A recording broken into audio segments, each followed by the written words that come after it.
What's up, guys?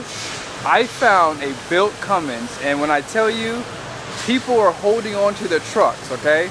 And a lot of you guys keep talking trash about these Bulletproofs that my boy over here is doing. I mean, come on now. Let me show you why we're bulletproofing these things, okay? Step on over here to my office. We've got rocker arms and push rods out of a 21 with 97,000 miles on it. Right there are two worn out push rods. You can see the difference between a good one and the bad ones. And this thing was starting to make a nice little typewriter tick to it. So the customer decided, since he's already modified the crap out of this truck, that we're going to do the Hamilton swap. Now, I'm not going to give you any specs on that camshaft that's in there, but let me tell you, it ain't stock. It is not a stock grind. In fact, this thing's going to be heading down to a dyno fest in about 3 weeks, 4 weeks. So we're going to actually see what numbers we're putting down. But we'll show you a couple things that have been done on it, and then we'll show you a couple things that we're going to do on it as well. So, it's been in there for a minute, but anybody who knows a red transmission knows what that is. It's a Randy's transmission. That is an Eisen. That puppy right there is good for 1,000 horse. What? 1,000? Hold on, 1,000 horse. And how much torque do you think it can run? I'm gonna guess creeping up to the 2,000 foot-pound range. Gosh. So, what we've done, now he's already done his weight loss program and attitude adjustment. Now we want to protect the engine, right? So this bulletproofing program also goes to protecting your modified engine. You see brand new Fleece Coolant Bypass on here. That's going to help keep them back cylinders cool. The other thing that you're going to see on here is the Bulletproof diesel water pump. Again, that's going to help keep things cool and dependable for a very long time. We've already got the boost tubes and the monster ram in here. This factory whole set turbo is not going back on. Why not? I'm going to just show you the box. Oh my gosh. Oh my gosh. Are you kidding me? Nope. Actually, no, there's no customer information on there, is there? Nope. Okay, good. Just want to make sure. There is, but not. Well, yeah, I'll it's blur from it out. the purchaser. Anyway, it's slightly larger than stock. I believe this one is a 66 or a 68 millimeter. It's going to be impressive. It still utilizes the VGT, which we also, this truck not only just drives around, but it works. It works its butt off.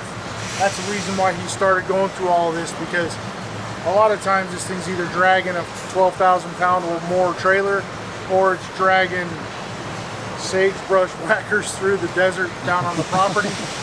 But this truck works its butt off.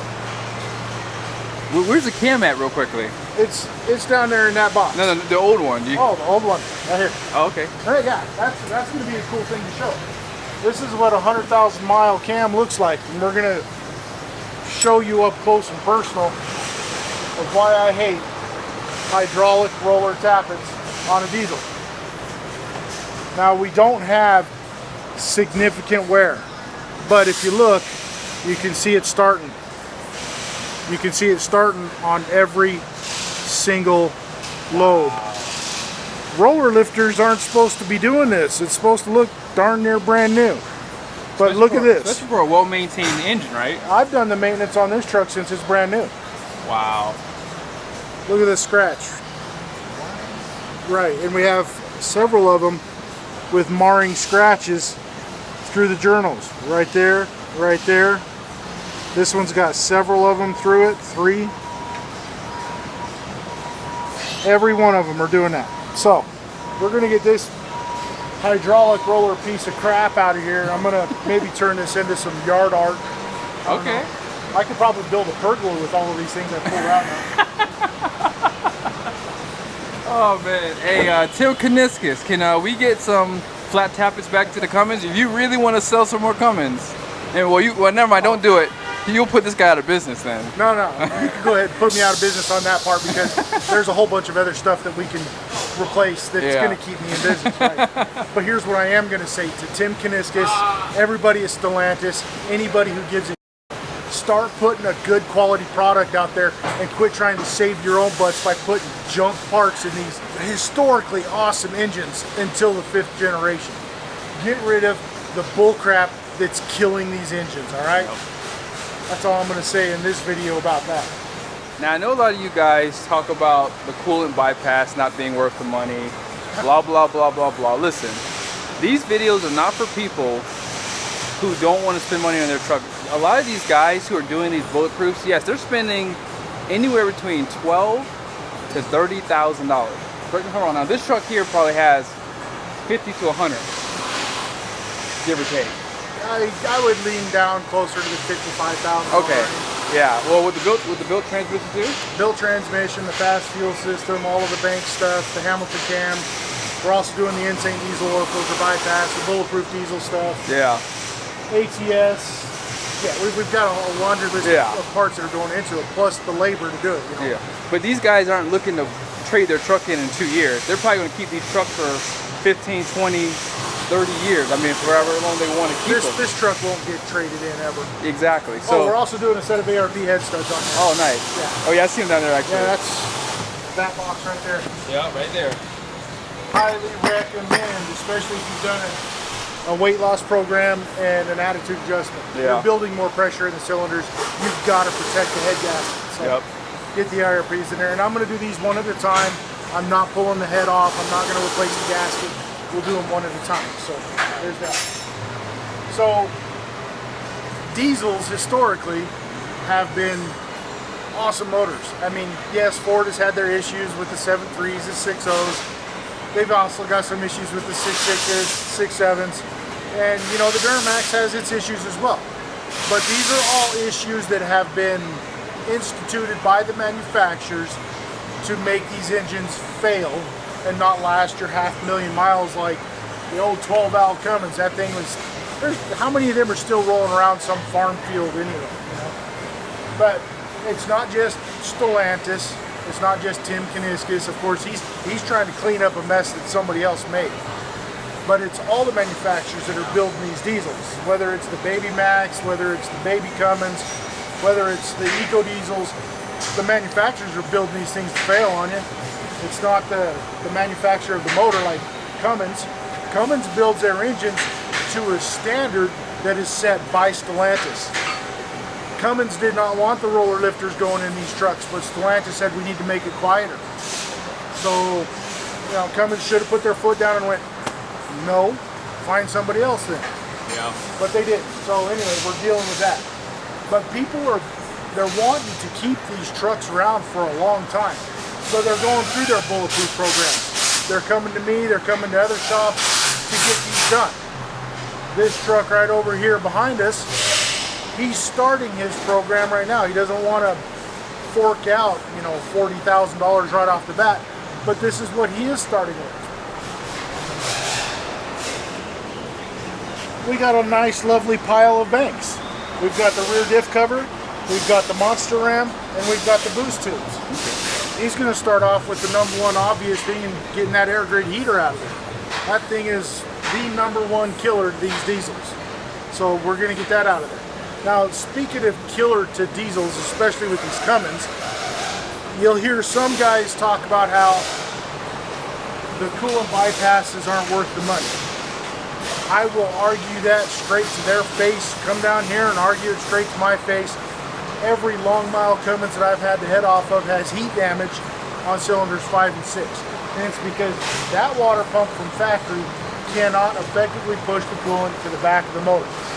So you end up with hotter coolant at the back of the motor than you do at the front of the motor, and therefore you get the heat damage. You'll get scarring up and down the cylinder walls because the rings are wore out because they've been overheated and expanded way too much. And you end up with a junk engine.